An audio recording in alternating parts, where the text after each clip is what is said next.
우리 함께 이사야서 60장 1절에서 3절 말씀 보도록 하겠습니다. 일어나라 빛을 발하라 이는 내 빛이 이르렀고 여호와의 영광이 내 위에 임하였음이니라. 보라 어둠이 땅을 덮을 것이며 캄캄함이 만민을 가리려니와 오직 여호와께서 내 위에 임하실 것이며 그의 영광이 내 위에 나타나리니 나라들은 내 빛으로 왕들은 비치는 내 광명으로 나오리라. 아멘. 우리는 그 어두운 세상을 살아가고 있습니다. 그 짙은 어둠 속에 있다 보면은 그 내 신체 일부가 보이지 않을 정도의 그 어두움 속에 살고 있어요. 그 우리가 뭐 유튜브 같은 거를 보면은 가짜가 진짜를 대체하는 세상이라고 이야기를 하고 있습니다. 그리고 수많은 사람들을 죄로 여기지 않고 있고요. 빛이신 하나님을 사랑하기보다 하나님이 없는 어둠을 더 사랑하기도 합니다.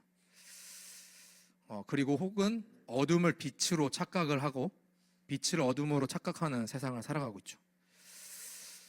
빛이 없는 칠흑 같은 어둠은요, 우리가 어디를 가야 될지도 모르고 내 손발조차도 보이지 않습니다. 그런 세상 속에 우리는 살고 있어요.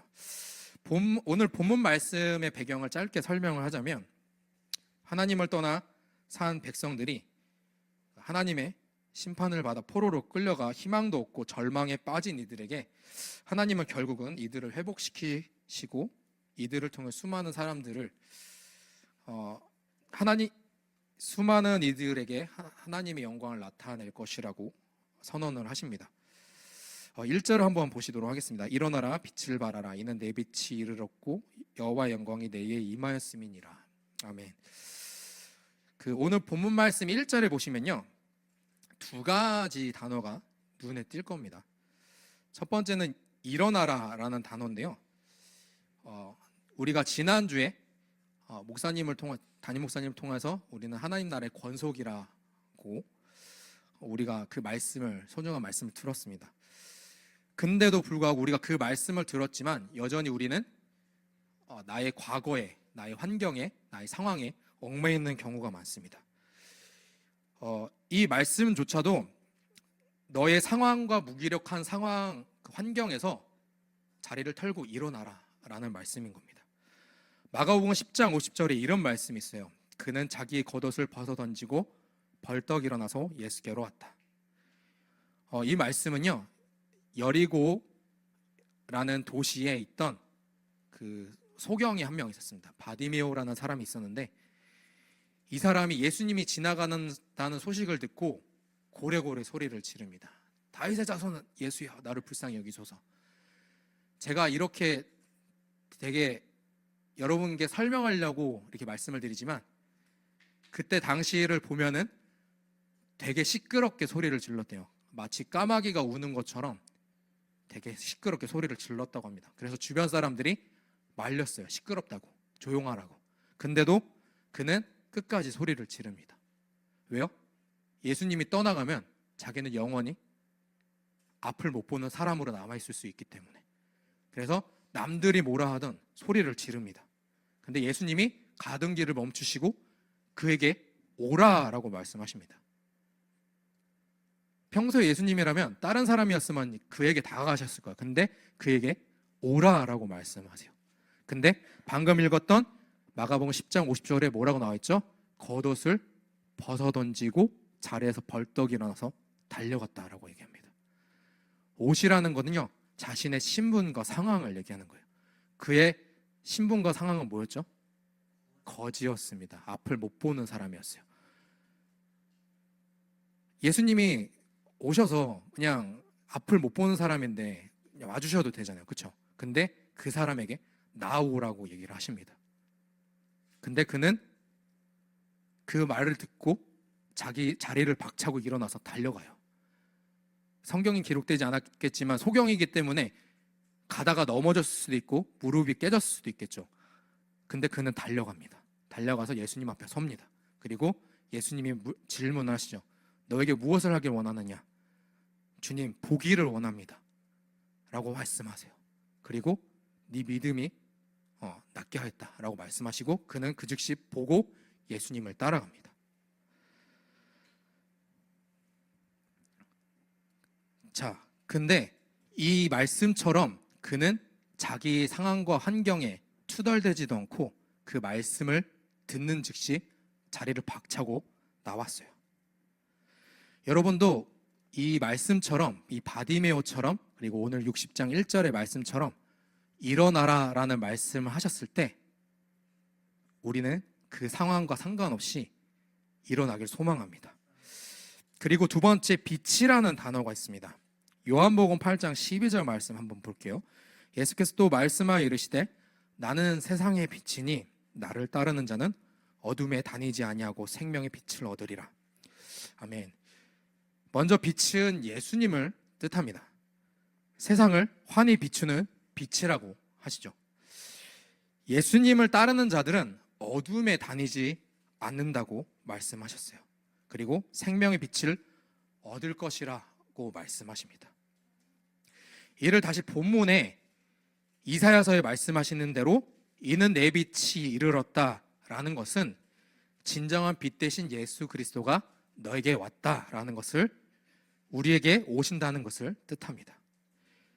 빛과 대비되는 단어가 하나 있죠. 뭘까요? 어둠입니다. 제가 어둠에 대한 정의로 저희 친한 친구 재민아이한테 물어봤어요. 과학적으로 빛이 없거나 아주 많이 부족한 상태를 어둠이라고 한대요. 그러니까 이것을 성경적으로 표현하면은 예수님이 계시지 않는 것이 어둠이겠죠. 왜요? 방금 전에 제가 예수님이 빛이라고 했으니까요. 예수님이 없는 상태가 어둠입니다. 그래서 예수님을 믿지 않는 자들은 어둠 속에 있다라는 말씀이죠. 칠흑 같은 어둠이라는 표현 들어보시죠, 여러분? 칠흑 같다는 게 뭐죠? 아주 깜깜해서 한 치 앞도 보지 못하는 상태를, 짙은 어둠을 표현을 합니다. 여기 서울에 거주하시는 분들 많으셔서 그냥 밤이 되면은 다 볼 수 있는 거 아니야 라고 생각하시겠지만, 이게 가로등이 엄청 많기 때문에 그 밤이 되더라도 우리는 안전하게 다닐 수가 있어요. 뭐 이렇게 시골에 아주 가로등이 많이 없는 시골에 가셨던 분들이나 아니면 이제 뭐 공사 현장에 가시면은 빛이 없는 정말 아주 깜깜한 어둠이 있습니다. 그런데 가면은 진짜 한 치 앞도 없어서 주변에 뭐가 있는지 몰라요. 그래서 여러분들이 갖고 있는 그 핸드폰을 딱 켜게 되면은 이게 보입니다. 근데 사실은 우리가 갖고 있는 핸드폰의 빛이 닿는 거리가 되게 짧아요. 그거 아세요? 네, 제가 한번 공사 현장에서 이앗 하고 딱 했는데 얼마 안 가더라고요. 그래서 주변에 대충 뭐가 있는지만 보였습니다. 근데 그 조그마한 빛이라 할지라도 칠흑 같은 어두움의 빛이니까 대충 주변에 위험한 게 있어서 조심하게 되고 피하게 되더라고요. 자, 에베소서에 이런 말씀이 있습니다. 5장 8절 한번 볼게요. 여러분이 전에는 어둠이었으나 지금은 주님 안에서 빛입니다. 빛의 자녀답게 사십시오. 아멘. 바울은 에베소서를 통해서 우리가 전에는 어둠이었다라고 표현합니다. 아까 제가 말씀드렸듯이 예수님이 없는 삶이 어둠이라고 했죠. 우리의 삶 가운데 예수님이 없었기 때문에, 하나님이 없던 삶을 살았기 때문에 어둠이었지만 이젠 예수님이 찾아오셨기 때문에 너희는 주 안에서 빛의 자녀다라고 표현을 합니다. 아멘. 아까 말씀드렸듯이 예수님이 없었을 때는 그 죄를 죄로 여기지 않고 무엇인지 모릅니다. 근데 예수님이 오시게 되니까 이게 잘못이구나, 이게 죄구나, 이게 어떤 거구나라는 것이 분간이 간다는 말이죠. 예수님 덕분에 뭐가 잘못되고 뭐가 옳은지를 이제 분간이 간다는 겁니다. 에베소서 5장 13절 한번 볼게요. 그러나 책망받는 모든 것은 빛으로 말미암아 드러나나니 드러나는 것마다 빛이라. 빛에 오게 되면은 어두움이 드러나게 됩니다. 그래서 예수님 앞으로 나아갈 때마다 우리의 죄가 낱낱이 폭로당할 때 우리는 어떻게 되죠? 부끄러워서 숨게 돼요. 민망하게 됩니다. 네, 나의 잘못이 드러날 때. 네. 제가 얼마 전에 사거리에서 어떤 할머니가 저한테 와서 명일역으로 가면 어떻게 해야 되나요? 그러셨어요. 근데 제가 정말로 당당하게 그 저희 신사골 감자탕집 그쪽 방향으로 저기 고개 하나 넘어가면 명일역입니다 라고 말했습니다. 당당하게. 근데 옆에 있던 어떤 아주머니가 보다 못해서 그쪽이 아니라 역대급 피자 방향으로 가셔야 돼요 라고 얘기했습니다. 저의 잘못이 드러났죠. 저는 그것을 민망해서 이제 그 자리를 피했습니다. 네. 이랬듯이 우리의 잘못이 드러났을 때 죄송합니다 라고 한마디 했으면 됐는데 제가 민망해서 자리를 피하는 아주 죄인의 전형적인 모습을 보였었습니다. 아멘. 회개합니다. 죄송합니다 할머니. 자, 이렇게 우리는 어떤 우리의 잘못이 드러났을 때 정말 죽고 싶고 피하고 싶고 정말 민망해서 자리를 떠나고 싶습니다. 그게 사람의 본성이죠. 우리가 이럴 때마다 우리는 자리를 피하거나 나무 사이로 숨는 것이 아니라 하나님께 엎드려야 되겠습니다. 지난주 금요일에 담임 목사님께서 여러분께 어떤 말씀을 선포하셨을 때 이런 말씀하셨습니다. 하나님의 말씀을 선포되어질 때 갑자기 내가 딴 생각을 한다 라고 했을 때 뭐라고 하셨죠? 그 말씀을 붙잡아야 된다라고 했습니다. 왜죠? 내가 본능적으로 이게 나에게 나의 죄가 들통이 날까봐 그 자리를 피하고 싶은 마음에 딴 생각을 한다는 겁니다. 그렇기 때문에 어떤 말씀이 선포되어질 때 내가 딴 생각을 한다 그러면 그걸 붙잡아야 돼요. 저 못 들었는데요? 걱정하지 마십시오. 우리가 뭐가 있죠? 유튜브 채널에 들어가면은 말씀이 항상 업로드가 됩니다. 그래서 그 말씀을 가까이 하는 우리들이 되길 소망합니다. 아멘. 자, 2절을 한번 볼게요. 보라, 어둠이 땅을 덮을 것이며 캄캄함이 만민을 가리려니와 오직 여호와께서 내 위에 임하실 것이며 그의 영광이 내 위에 나타나리니. 이 땅에 엄청난 어둠이 수많은 사람들을 가린다고 하십니다. 근데 오직 하나님이 내 위에 계시고 그의 영광이 내 위에 나타날 것이라고 선언하시죠. 왜요? 빛이신 예수님께서 우리와 함께 계시기 때문에 칠흑 같은 어둠 속에서 수많은 사람들은 한 줄기 빛을 본다는 겁니다. 주변에 뭐가 있는지 정확하게 보여준다는 거죠. 본문 말씀 2절 말씀을 조금 더 제가 설명을 드리자면 제가 얼마 전에 이런 걸 봤습니다. 사우디 아라비아의 사막에 사람들이 어떤 것을 하나 설치를 한답니다. 그 레이저 비콘이라는 건데 이게 뭐냐면 그 사막의 오아시스 옆에다가 그거를 설치를 해놓은대요. 그래서 이 기계가 낮에는 뜨거운 태양 빛을 받아가지고 태양열로 충전을 하고 밤이 되면은 하늘을 향해서 이제 레이저를 쏜대요. 그리고 사람들이 가장 잘 볼 수 있는 색깔이 녹색인데 그게 이제 밤이 되면은 하늘을 향해 녹색의 레이저를 쏜답니다. 근데 이게 별거 아닌 것 같은데 그 조난당한 사람이 그 레이저를 보고 그것을 향해서 똑바로 가서 목을 축여서 어떤 위험에서 벗어나는 경우가 많이 있다고 합니다. 그래서 그 빛이 얼마나 강렬하냐면 사막에 폭풍이 오더라도 그게 보인대요. 그래서 그렇게 설치를 하고 났더니 그 조난당하는 사람들이 그 조난으로 인해서 목숨을 잃는 사람들이 많이 줄어들었다고 합니다. 이 이야기를 통해서 이 레이저 비콘과 같이 우리는 어떤 존재죠?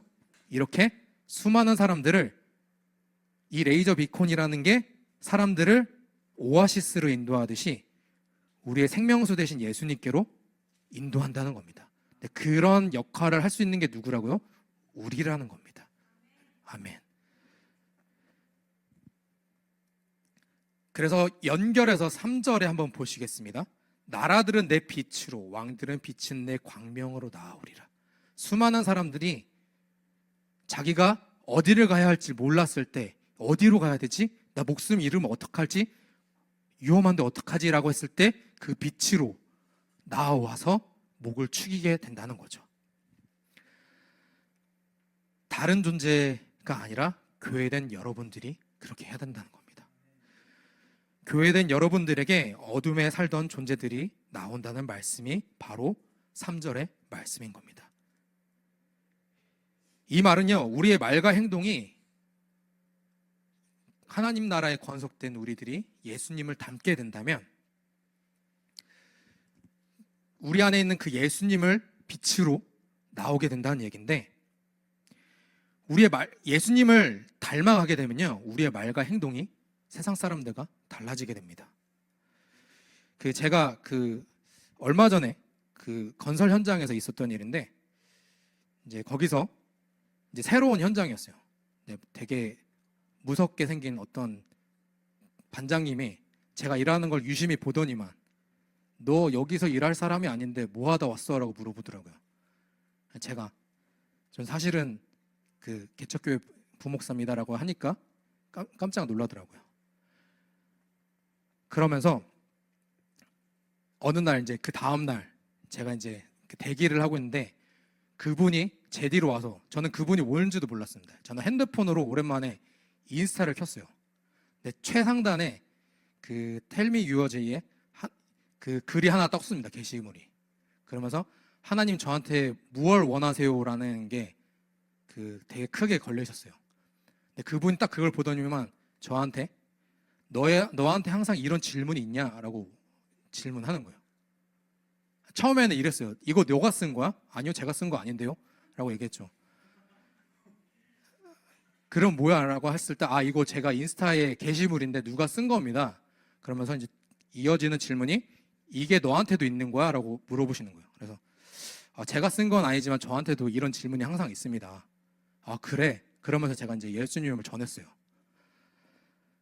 근데 이제 그분이 이제 잘 몰랐는데 너 말을 들어보니까 내 마음에 울림이 있다 그러시면서 자기가 옛날에 되게 천하의 말썽쟁이였대요. 그러면서 퇴학을 당하지는 못하고 어떤 강제 전학을 가게 됐는데 거기에 있던 그 학교가 미션 스쿨이었나 봐요. 근데 거기 있던 목사님이 이 아이를 되게 잘 챙겨줬대요. 이 반장님을 되게 잘 챙겨줬대요. 그리고 잘 챙겨주고 항상 얘가 엇나가지 않도록 데리고 와서 맛있는 것도 주고 만화책도 보여주고 막 이랬대요. 그래서 그게 기분이 너무 좋았다고 설명하더라고요. 근데 어느 날 수련회를 갔는데 사람들 앞에서 불러내더니만 이 친구를 위해서 기도해주자라고 얘기를 했대요. 근데 그게 너무 자기가 지금 교회를 다니진 않지만 너무 그게 은혜였다라고 얘기를 하더라고요. 제가 말씀을 드리는 건 제가 만약에 거기 있던 분들과 똑같이 행동을 했다면 과연 그분이 저를 통해서 예수님을 다시 한번 상기를 했을까요? 저의 말과 행동이 거기 있던 분들처럼 똑같이 행동을 했다면 나중에 제가 목사라고 얘기했을 때 씨알도 먹히진 않았을 겁니다. 그렇죠? 왜냐하면 거기 있는 분들의 그 두 가지 특징이 하나 있습니다. 첫 번째가 뭐냐면은 담배를 피는 게 그들에게는 최고의 낙이에요. 왜냐하면 담배를 핀다고 하면은 그들이 조금이라도 쉴 수가 있어요. 두 번째로는 그들은 처음부터 끝까지 다 욕입니다. 네. 근데 만약에 제가 똑같이 했었다면 제가 목사의 미움만 나왔어도 아마 따개를 맞았을 수도 있겠죠. 이렇게 목사님이니까 그런 거 아니에요? 라고 말할 수는 있겠지만 우리의 말과 행동이 세상 사람들과 완전히 달라야 된다는 거죠. 왜요? 우리는 예수님을 닮은 하나님 나라의 권속이기 때문에. 바울이 얘기한 빛의 자녀답게 살라는 것이 어떤 건가요? 바로 하나님의 자녀답게 살라는 거죠. 어둠 속에서 세상 사람들과 똑같이 살면 안 된다는 겁니다. 에베소서 5장 14절 한번 볼게요. 드러나는 것은 다 빛입니다. 그러므로 잠자는 사람아 일어나라. 죽은 사람 가운데서 일어서라. 그리스도께서 너를 환히 비춰주실 것이다 하는 말씀이 있습니다. 아까 제가 서두에서 상황과 환경에서 일어나라고 말씀드렸었던 게 기억나실 겁니다. 우리가 일어나야 될 경우가 언제일까요? 일어나야 될 경우, 잠자고 있을 때겠죠. 잠자고 있을 때. 잠자는 사람아 일어나라. 죽은 사람 가운데서 일어서라.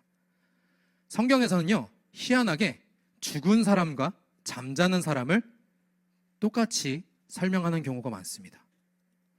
공통점이 뭐죠? 정신이 없어요.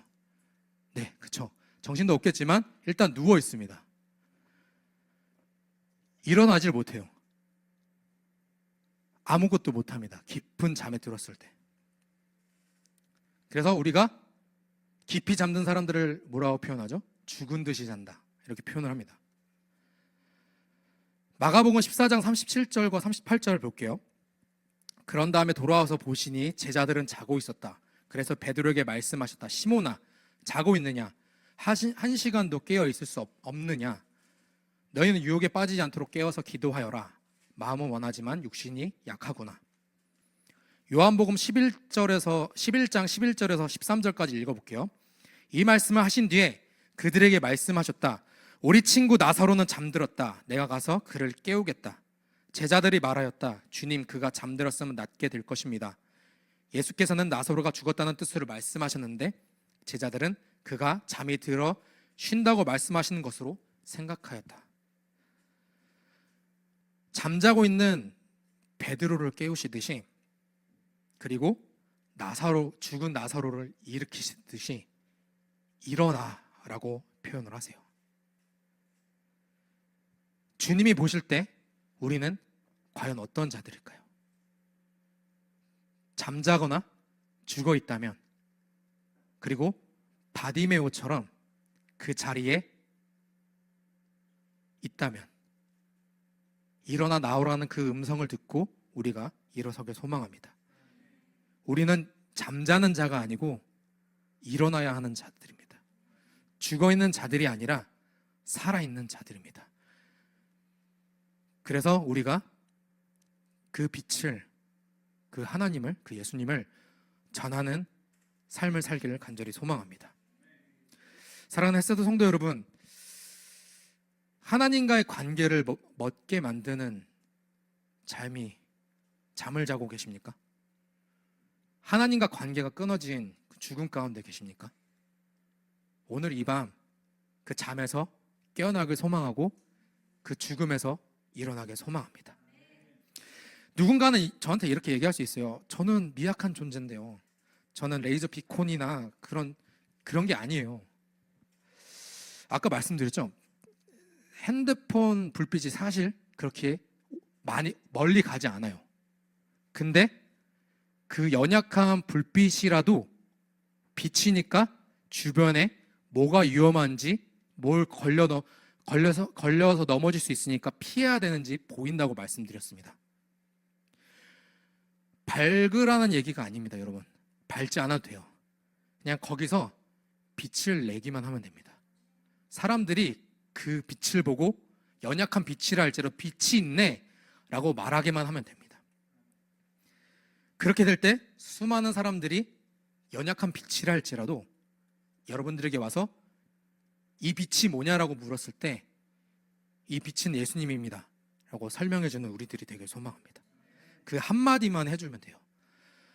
그리고 말은 못하겠다 그러면 그냥 저랑 어디 같이 가시죠 하고 이제 여기로 끌고 오시면 돼요. 맛집이라고 아무리 제가 설명을 해봐도 여러분은 안 들으시잖아요. 그래서 맛을 봐야지 체험을 해야지 압니다. 그러면서 이제 나오라고 하면 돼요. 제가 그렇게 했더니 좀 사람들이 귀를 기울이긴 하더라고요. 그래서 맛집을 표현하시면서 햇세드에 나오십시오라고 이제 설명하시면 됩니다. 수많은 사람들을 하나님께로 인도하는 우리들이 되길 간절히 소망합니다. 예수의 빛을 비추고 살아가는 우리들이 되길 소망합니다. 햇세드 성도 여러분, 일어납시다. 일어나서 우리가 예수의 빛을 발합시다. 우리가 하나님 나라의 권속이라면 정말 하나님 뜻대로 정말 하나님의 빛이 우리에게 임하셨고 하나님의 영광이 우리 머리에 임하셨다는 것을 잊지 마시기 바랍니다. 우리 본문 말씀 다시 한번 읽어보겠습니다. 일어나라, 빛을 발하라. 이는 내 빛이 이르렀고 여호와의 영광이 내 위에 임하였음이니라. 보라, 어둠이 땅을 덮을 것이며 캄캄함이 만민을 가리려니와 오직 여호와께서 내 위에 임하실 것이며 그의 영광이 내 위에 나타나리니 나라들은 내 빛으로 왕들은 비치는 내 광명으로 나오리라. 아멘.